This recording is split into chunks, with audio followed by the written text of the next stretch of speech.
Hello, folks. Can you hear me? Yep, looks like it. Well, it's been a while since I've been on. Happy New Year to all of you. Boy, has it been an eye-opener or not? I say that because I assume if you're here, you want your eyes opened, your mind opened, you want to understand really what's going on.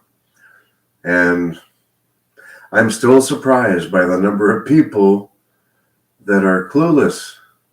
Or, at this point, after 4 or 5 years, it can't be clueless. They're actually going out of their way to not look at anything, to not even entertain a different situation going on. They have blocked themselves and locked themselves in a room, like in a 30-room mansion.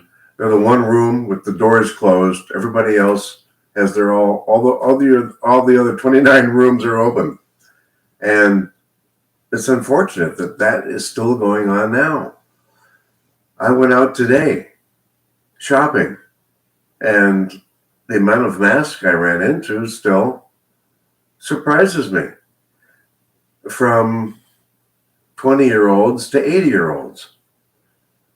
So really, what's going on? A mask is just a symbol, a label that you stick on yourself so everybody else can know you're owned by the state. You believe what the state tells you, believe what the country tells you, and that's it. You'll have them inject you, inflect you, direct you in any direction you want. And you won't question it. So I guess that's still a little disturbing that that's going on, but I do sense there's more of a rapid awakening. People are slowly getting a tad more uncomfortable about what's going on, whether it's now affecting them on their home check or their payroll system, where gas prices and food prices, electricity, all this is just going sky high. So that should tell you that the scene is being set for us to proceed into a time of dire. Go out and make sure you've got a backup, maybe about a month, at least a month of water, which would be what, let's just say a gallon a day per person in your household for a month. So you have one person, that's 30 gallons. You have 3 people, that's 90. You have 6 people, that's 180 gallons. And that's not too much. Go out and do it now. I've been buying gallons of bottled water. I always go after the distilled water because I don't trust anything that they put in it. And why should I be trusting them? They're telling me it's distilled. But at some point, you got to believe in a little bit of something. So I get distilled water and put in my own salt, just a little bit of the red Himalayan, which, if you check, has not been infected by the pollution of the current industries and civilizations on planet Earth, as the salt from this area goes back to when there was no pollution.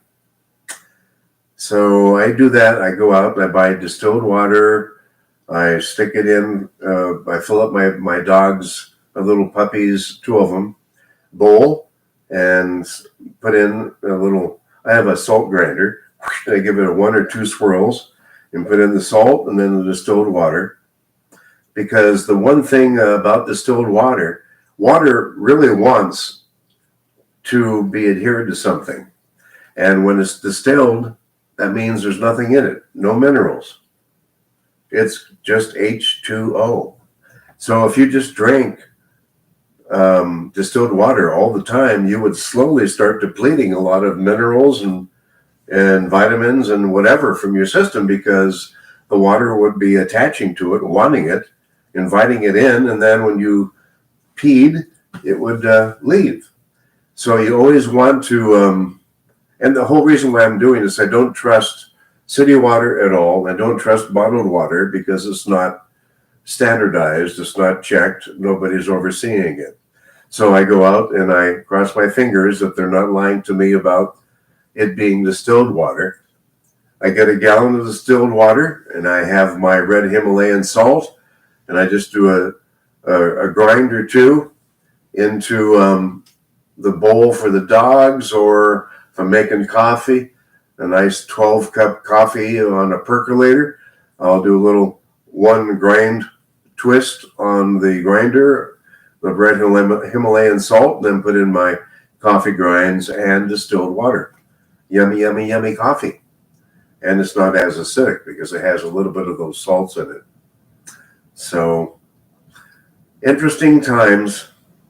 I'm going to check now to make sure that everything's been working right. And I will be back with part 2.